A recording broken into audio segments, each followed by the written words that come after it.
Dans des semaines caniculaires, depuis demain il va faire extrêmement chaud. Et puis ça fait à peu près 6 semaines qu'on a fauché la première coupe. Donc on va décrocher le frontal, on va crocher la faucheuse et puis on va aller faucher tout simplement. Sinon c'est une faucheuse du coup à disque frontal avec le conditionneur.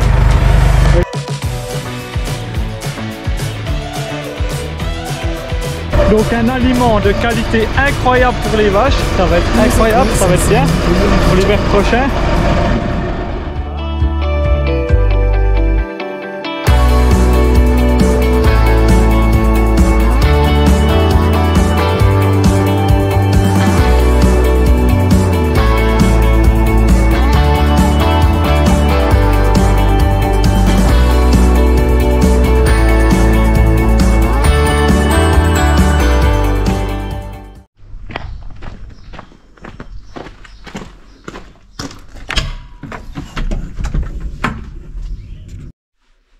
Salut à tous, c'est Jérémy et aujourd'hui on se retrouve pour une nouvelle vidéo.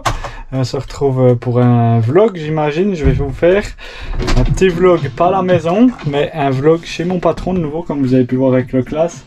Aujourd'hui je vous propose quelques jours avec moi, on va faire les regains, puis je vous propose de changer de matériel et puis un peu de vous montrer du classe chez mon patron, puis comme ça vous voyez qu'est-ce que je fais pendant ces jours. Et puis du coup on est parti.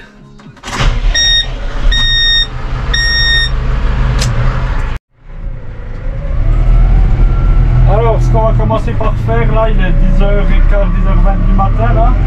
On est reparti dans des semaines caniculaires. Depuis demain, il va faire extrêmement chaud. Et puis ça fait à peu près 6 semaines qu'on a fauché la première coupe. Donc, on va décrocher le frontal, on va crocher la faucheuse. Et puis, on va aller faucher tout simplement aujourd'hui. Donc, voilà, on verra. Je vous montrerai un petit peu le fourrage qu'il y a et tout ça. On va commencer par décrocher le frontal du coup. Ça vous voyez un petit peu, je vous montre jamais trop le frontal puisqu'à la maison on n'en a pas. Et hop, je me suis bloqué tout seul.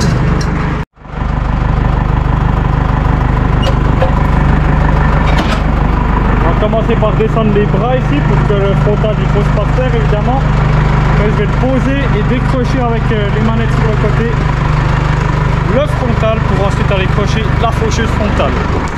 J'ai décroché les deux poignées, je vais jouer avec l'hydraulique pour pouvoir le décrocher. Voilà, vous voyez, normalement il est décroché. Voilà, vous voyez, ça bouge.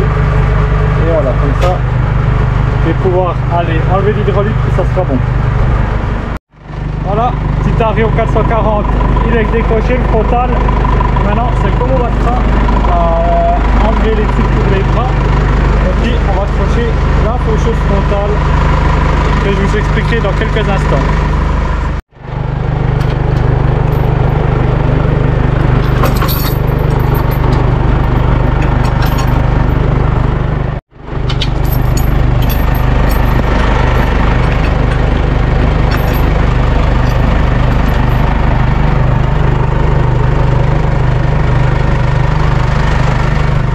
Voilà, donc cette faucheuse frontale est différente de la nôtre. Vous voyez au niveau du réglage ici, nous c'est juste des chaînes, puis ici c'est tout hydraulique en fait. Il y a une pression qui est ingérée dedans pour délester la faucheuse pour qu'elle soit moins lourde au sol.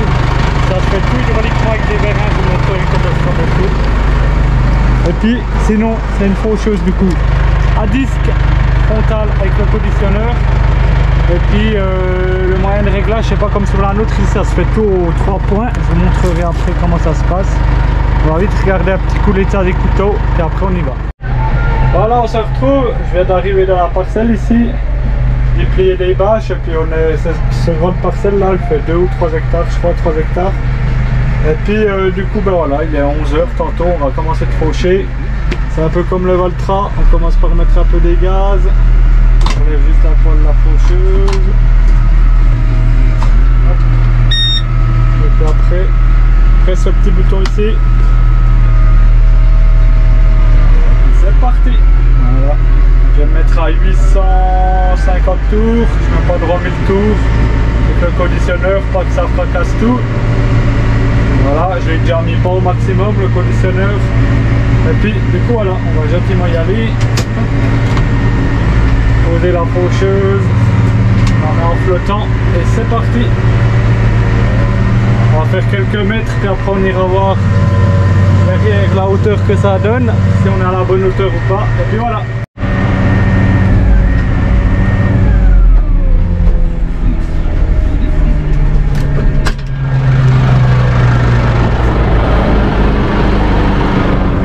Là, je me suis vite arrêté, je suis dans le deuxième tour, vite arrêté pour venir voir la hauteur. Du coup, on va vite regarder avec le double mètre. Faut essayer de se mettre dans un endroit un peu plat comme ça. Pas toujours facile de mesurer. Sinon, on fait au plein milieu, sous l'andin, hop. Voilà. Et là, on regarde et puis on voit, on est entre 7 et 8 cm, même 9 à certaines places. Donc je pense qu'on n'est pas trop mal au niveau hauteur. Ce qui est recommandé, c'est entre 7 et 8. Et là, ouais, on a entre 7 et 8, pas trop mal. De toute façon, après, comme ils annoncent du sec, ça veut brûler. Du coup, on va essayer de prendre un maximum de fourrage quand même.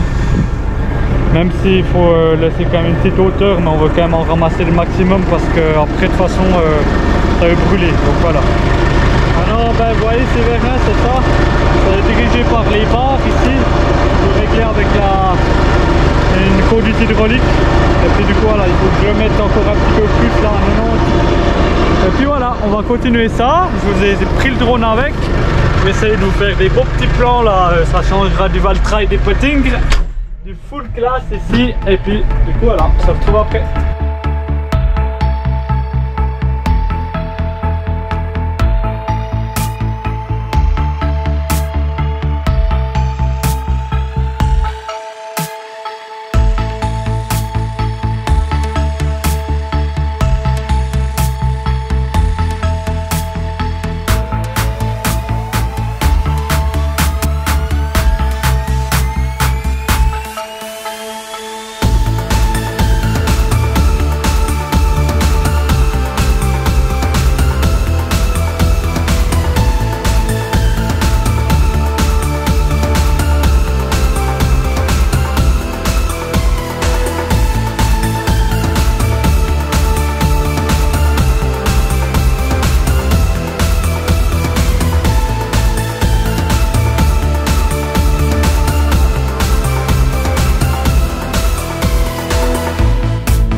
On se retrouve, on est en début d'après-midi. Je me suis arrêté un peu avant midi parce que je devais vite aller chercher une tonne au pâturage pour la remplir. Et puis après je suis allé dîner et puis vous voyez, Déjà qu'entre midi et 1h, ça sèche incroyable aujourd'hui. Il y a de la bise et puis il fait hyper chaud. Donc voilà, c'est pas trop mal d'un côté. On va continuer ça. Et puis après, on verra où c'est qu'on en est. Je vous reprends un peu plus tard. Là, on se retrouve. J'arrive au bout gentiment. Vous voyez que c'est un fourrage qui est vraiment très protéiné. Il y a beaucoup de trèfle dedans, presque ça. Il y a vraiment ça. Bon, là, on a une zone c'est que c'est un peu plus séchard et un peu moins. Mais du trèfle blanc, une chier de trèfle violet en fleurs, vous voyez, comme ça il va se ressemer. Et puis il y a du raiegras dessous, tout ce qui est brillant, c'est tout du raiegras. Donc un aliment de qualité incroyable pour les vaches. Ça va être incroyable, ça va être bien pour l'hiver prochain. Voilà, comme ça vous voyez le petit ensemble. Et puis ouais, bah, du coup j'arrive au bout de cette parcelle. Il y aura 10 hectares à peu près tout à faucher. Et comme mon patron est en vacances, ben, j'en fauche aujourd'hui 3. Comme ça tout d'un coup on arrivera à la ramasser demain. La semaine passée on a réussi à faire, ou bien il y a 10 jours, on a réussi à faire du regain en 1 jour et demi quoi, c'est incroyable. Tellement ça sèche. Ce qu'on va faire c'est qu'on le laisse une journée presque comme ça. Demain matin on lui donne un petit coup de pirouette et puis après on l'endaine, chargé. Ça sèche ultra vite avec cette bise et chaud. Donc ça va bien, mais voilà, ici un peu moins de fourrage, mais plus haut là-bas, je sais pas si vous avez vu un peu au drone ou comme ça, on voit vraiment il y a toutes les zones de trèfle. Il y a vraiment le trèfle qui fait le fourrage, puis c'est vraiment bien qu'ils soient en fleurs. Ça veut tout se ressemer. C'est vraiment une top qualité de fourrage pour vaches laitières ça. Du coup on va vite finir ça et puis après bah, pour aujourd'hui on sera bon pour la fauche. On va tourner on va aller un petit peu au Rumex pour pouvoir faucher le reste de demain. Et puis voilà, je vous reprendrai un peu plus tard pour peut-être autre chose. Et puis voilà, mais vraiment super qualité. Il faut vraiment justement essayer de le retourner le moins possible pour qu'il garde un maximum de feuilles. C'est ça la qualité dans le trèfle. Donc voilà. Bon, assez de blabla, on finit ça. Voilà, on se retrouve, on est le lendemain. Du coup je vous ai pas trop repris hier parce que à part faire un peu des Rumex l'après-midi, j'ai pas fait grand chose. Puis après j'ai eu traite et voilà. Ce matin on est râlé un petit peu de coup au Rumex. Et puis maintenant je vais aller crocher l'endaineur, aller faire le tour avec l'endaineur. Alors voilà, cette fois on se retrouve. Alors je vous ai pas pris hier parce que j'ai remarqué que j'avais plus de batterie. Du coup j'ai pas pu vous filmer à la GoPro. Donc je vous ai filmé quand on chargeait l'autochargeuse avec le drone. Du coup vous avez déjà vu ça du coup. Et puis aujourd'hui je vais vous montrer comment on pirouette en andaine. Et puis 2-3 autres bricoles, je vais essayer de filmer au drone à la pirouette à l'endaineur. On verra ce que ça donne. Et voilà.